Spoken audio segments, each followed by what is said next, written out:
Hello बच्चों, मैं दीपिका राजस्थान सरकार और वेदांता के CSR इनिशिएटिव ई कक्षा में आपका स्वागत करती हूं, जिसके टेक्निकल पार्टनर है मिशन ज्ञान। बच्चों, हम पढ़ रहे थे कक्षा 8 का विज्ञान विषय का तीसरा अध्याय संश्लेषित रेशे एवं प्लास्टिक। तो इस पाठ के पिछले भाग में हमने ये समझ लिया था कि संश्लेषित रेशे क्या होते हैं और इनके कितने प्रकार होते हैं।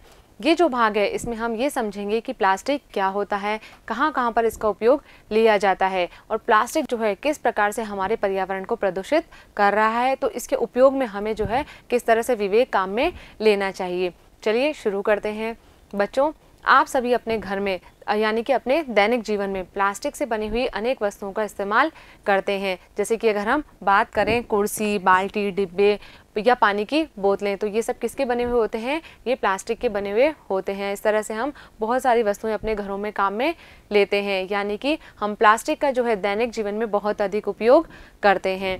अब बात आती है कि प्लास्टिक जो है वो किससे बनता है। तो प्लास्टिक जो है वो संश्लेषित रेशों की तरह ही एक प्रकार का बहुलक होता है। संश्लेषित रेशों में हमने देखा था कि बहुलक क्या होते हैं कि अलग अलग छोटी इकाइयां मिलकर जो है एक बड़ी श्रृंखला का निर्माण करती है, यानी कि बहुलक का निर्माण करती है। तो प्लास्टिक में भी क्या होता है कि अनेक छोटी इकाइयां जो है वो मिलकर जो है वो व्यवस्थित होकर बहुलक का निर्माण करती है। ये जो व्यवस्था है ये दो प्रकार की हो सकती है, एक रेखिक व्यवस्था हो सकती है और एक तिर्यकबद्ध व्यवस्था हो सकती है।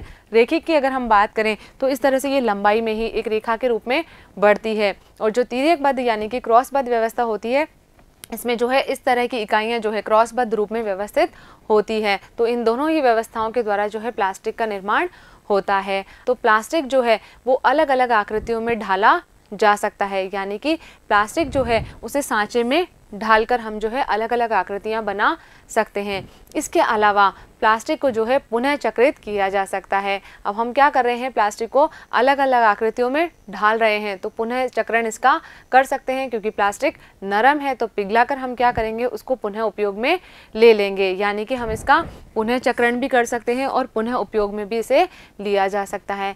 इसके अलावा प्लास्टिक से जो है वो पतली चद्दरें बनाई जा सकती है, या फिर इसे खींचकर जो है लंबे तार बनाए जा सकते हैं।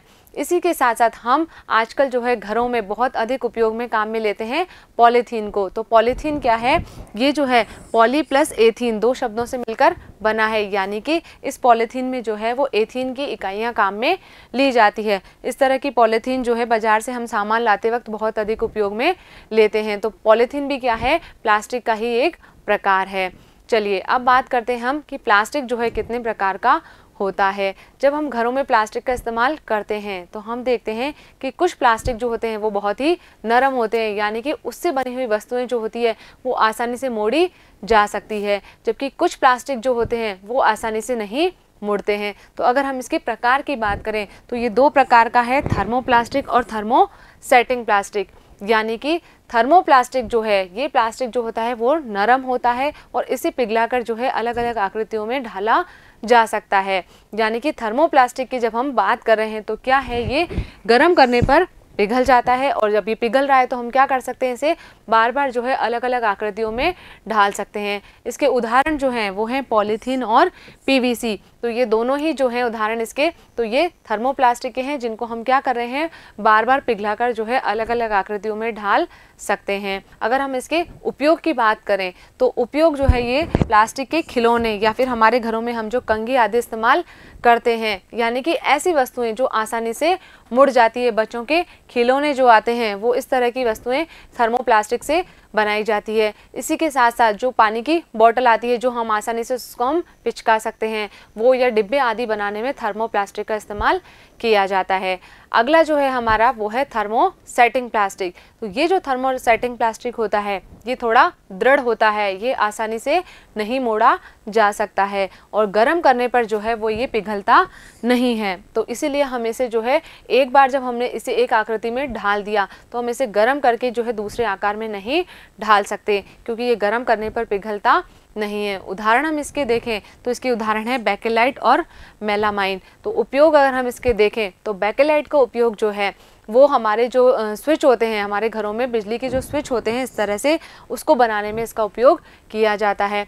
ये जो प्लास्टिक होते हैं ये ऊष्मा के और विद्युत के कुचालक होते हैं, यानी कि गर्म करने पर भी ये जो है पिघलते नहीं हैं, क्योंकि इनमें जो है ऊष्मा प्रभावित नहीं हो रही है। इसी के साथ साथ अगर हम विद्युत की बात करें तो ये विद्युत के भी कुचालक होते हैं, यानी कि जब हम इस स्विच के हाथ लगाते हैं तो हमें करंट नहीं आता है। अगर ये सुचालक होते तो इसको छूने से भी हमें करंट लग जाता। इसके अलावा अगर हम बात करें मेलामाइन की, तो मेलामाइन का उपयोग जो है इस तरह से जो है वो बर्तन आदि बनाने में काम में लिया जाता है। मेलामाइन जो है वो भी जो है एक बहुत ही मजबूत प्लास्टिक होता है। जब हम क्या करते हैं, इसमें गर्म खाना डालते हैं इन बर्तनों में, तो ये पिघलते नहीं हैं। या फिर हम माइक्रोवेव में जिन बर्तनों का इस्तेमाल करते हैं तो वो भी जो है ऊष्मा की वजह से पिघलते नहीं हैं। इसी के साथ साथ जो है तार आदि या फिर फर्श की टाइल आदि बनाने में मेलामाइन का उपयोग किया जाता है। तो ये तो हो गए हमारे प्लास्टिक के प्रकार। अब बात करते हैं हम कि प्लास्टिक जो है उसको हम एक विकल्प पदार्थ के रूप में काम में ले रहे हैं। यानी कि पुराने ज़माने में, हमारी दादी नानी के ज़माने में, जब हम खाद्य पदार्थों का संचय करते थे या फिर अन्य उपयोग में हम प्लास्टिक की वस्तुओं का कम इस्तेमाल करते थे, उसके अलावा हम किसका इस्तेमाल करते थे, धातु का या मिट्टी के बने बर्तनों का इस्तेमाल हम करते थे। लेकिन एक तो वो क्या होते थे, महंगे होते थे, ठीक है, और उसके बाद में उनके उपयोग में आसानी नहीं होती थी क्योंकि वो भारी होते थे या मिट्टी के बर्तन जो है आसानी से टूट जाते थे।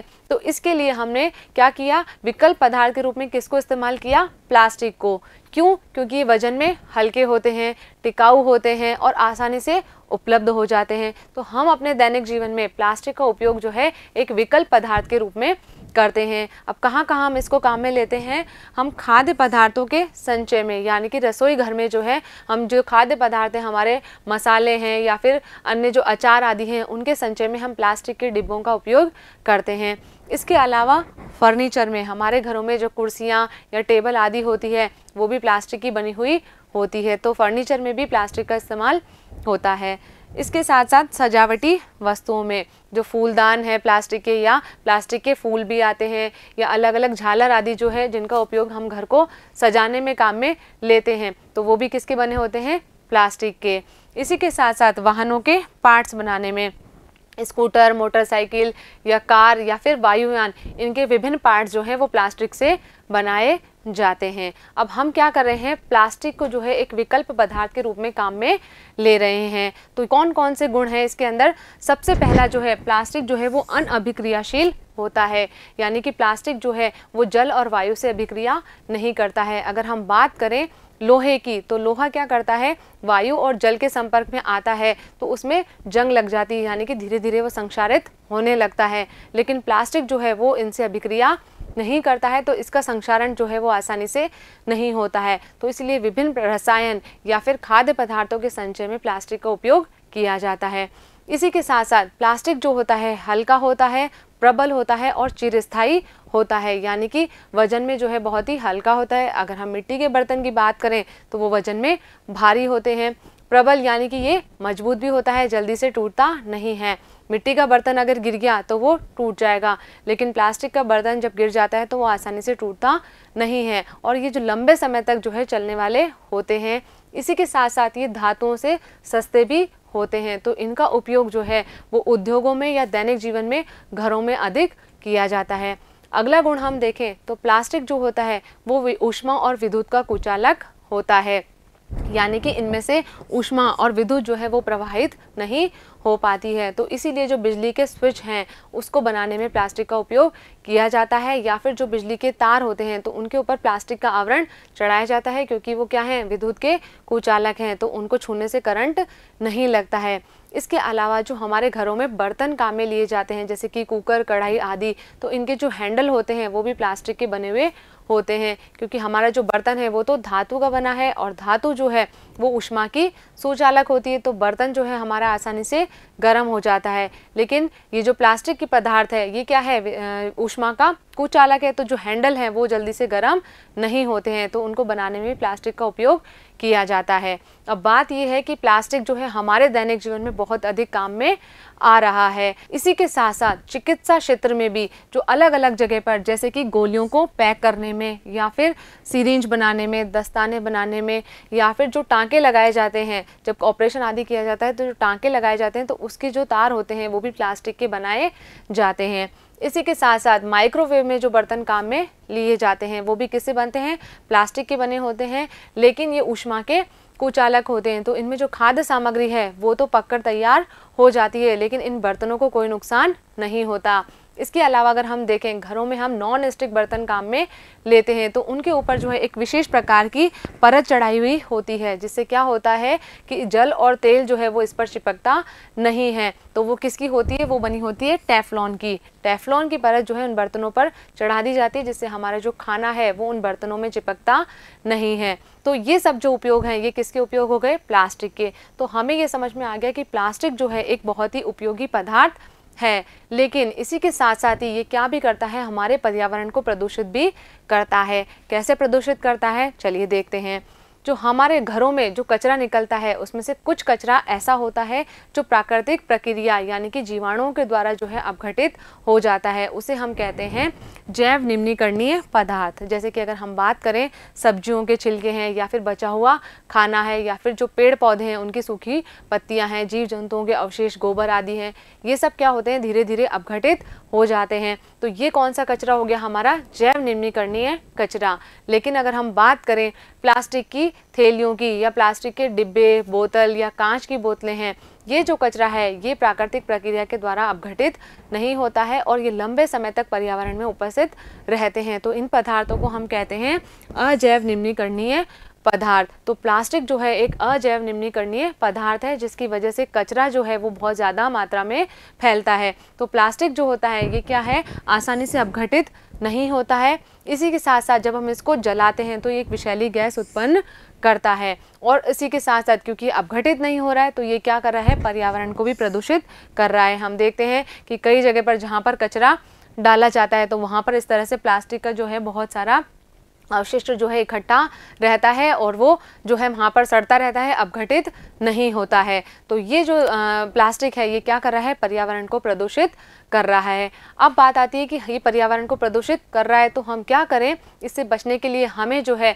हमारा कुछ कर्तव्य बनता है कि हम प्लास्टिक का जो उपयोग है वो कम करें। तो इसके लिए जो है 5R सिद्धांत का हमें उपयोग करना चाहिए। क्या है ये 5R सिद्धांत? सबसे पहला है इसमें उपयोग ही हम क्या कर दें, प्लास्टिक का कम कर दें, यानी कि हम उसे रिड्यूस कर दें। प्लास्टिक के उपयोग को हम कम से कम करें, यानी कि हम अधिक मात्रा में जो है धातु के या मिट्टी के बर्तनों का उपयोग करें। इसी के साथ साथ हम पुनः उपयोग करें, यानी कि प्लास्टिक का मान लीजिए कोई वस्तु, यानी कि जैसे मान लीजिए बाल्टी है हमारी, वो टूट गई है तो हम उसे गमले के रूप में उपयोग में ले लें, उसमें कोई छोटा सा पेड़ लगा दें, उसे हम फेंके नहीं तो क्या होगा, कचरा जो है वो बढ़ जाएगा। तो हम क्या कर लें, उसका रीयूज़ कर लें। अब क्या हुआ, हमने उसका गमले के रूप में उपयोग कर लिया, लेकिन कुछ समय बाद जो है वो गमला भी हमारा टूट गया, तो हम क्या करें, उसे पुनः चक्रित कर लें। हम प्लास्टिक का जो वेस्ट है उसे क्या करते हैं, कबाड़ी वाले को दे देते हैं और वो उसे फैक्ट्रियों में भेज देता है, जहाँ पर क्या होता है, उस प्लास्टिक का पुनः चक्रण हो जाता है और उससे नई वस्तु का निर्माण हो जाता है। तो उस नई वस्तु का जो है हम निर्माण कर लें तो वो क्या हो जाएगा, उसे हमने क्या कर लिया, पुनः प्राप्त कर लिया, यानी कि क्या किया, उसे रिकवर कर लिया। और सबसे अच्छा जो तरीका है वो क्या है कि हम प्लास्टिक का उपयोग ना ही करें, यानी कि हम क्या कर दें, पूरी तरह से उस प्लास्टिक के उपयोग को रिफ्यूज़ कर दें। तो ये जो 5R सिद्धांत है इसको अपनाकर हम क्या कर सकते हैं, प्लास्टिक का जो कचरा है उसे कम से कम करने का प्रयास कर सकते हैं, जो कि हमारा एक महत्वपूर्ण कर्तव्य भी है। अब क्या है कि हमने प्लास्टिक का उपयोग कम कर दिया, लेकिन कभी कभी क्या होता है, हम जो है अपने प्लास्टिक की थैलियाँ आदि है उसको हम सड़क या जलाशय आदि पर फेंक देते हैं। तो उससे क्या होता है, जो गाय है जो अपना खाना ढूंढती है कचरे में, तो वो क्या करती है, खाने के साथ साथ प्लास्टिक की थैलियाँ भी खा जाती है, जिससे क्या होता है, वो उनकी सांस नली में अटक जाती है, जिसकी वजह से उन पशुओं की मृत्यु हो जाती है। तो हमें जो है थोड़ा सा विवेक अपना काम में लेना चाहिए और क्या करना चाहिए, ये जो प्लास्टिक की थैलियाँ हैं या प्लास्टिक की बोतलें आदि हैं उनको हमें जो है सड़क या जलाशय आदि में नहीं फेंकना चाहिए। इसी के साथ साथ हम प्लास्टिक का उपयोग कम करें तो उसके लिए हमें क्या करना चाहिए, जब भी हम बाज़ार जा रहे हैं तो हमें कपड़े या जूट का थैला जो है वो लेकर जाना चाहिए। अगर हम नहीं लेकर जाएंगे तो क्या करेंगे, हम जो सामान लेकर आ रहे हैं वो प्लास्टिक की थैली में लेकर आएंगे। तो उसके बचने के लिए हमें क्या करना चाहिए, घर से निकलते समय ही जो है अपने साथ में एक कपड़े का या जूट का थैला ले लेना चाहिए। अगला जो है वो है हमारे पास में कि प्लास्टिक पदार्थों का उपयोग हम कम से कम करें, यानी कि बहुत ज़्यादा आवश्यकता होने पर ही हम प्लास्टिक की चीज़ों का उपयोग करें, नहीं तो इसके स्थान पर हम जो है मिट्टी या धातु के बर्तनों का उपयोग करें। क्योंकि ये क्या कर रहा है, ये जो प्लास्टिक है वो क्या कर रहा है, हमारे पर्यावरण को प्रदूषित कर रहा है। तो हमारा ये कर्तव्य बनता है कि हम जो है प्लास्टिक के उपयोग को जो है सीमित कर दें या फिर हम इसका उपयोग ना करें। तो यहाँ पर जो है हमारा ये पाठ पूरा हो गया है। मुझे उम्मीद है कि इस वीडियो में हमने जो भी बातें करी हैं वो आपको अच्छे से समझ में आ गई होगी और आपने इनको अपनी कॉपी में भी नोट कर लिया होगा। अब अगले वीडियो में जो है हमारी जो पाठ्य पुस्तक है उसके अभ्यास प्रश्न हम देखेंगे। तो मिलते हैं अगले वीडियो में, तब तक आप पढ़ते रहिए, आगे बढ़ते रहिए। धन्यवाद।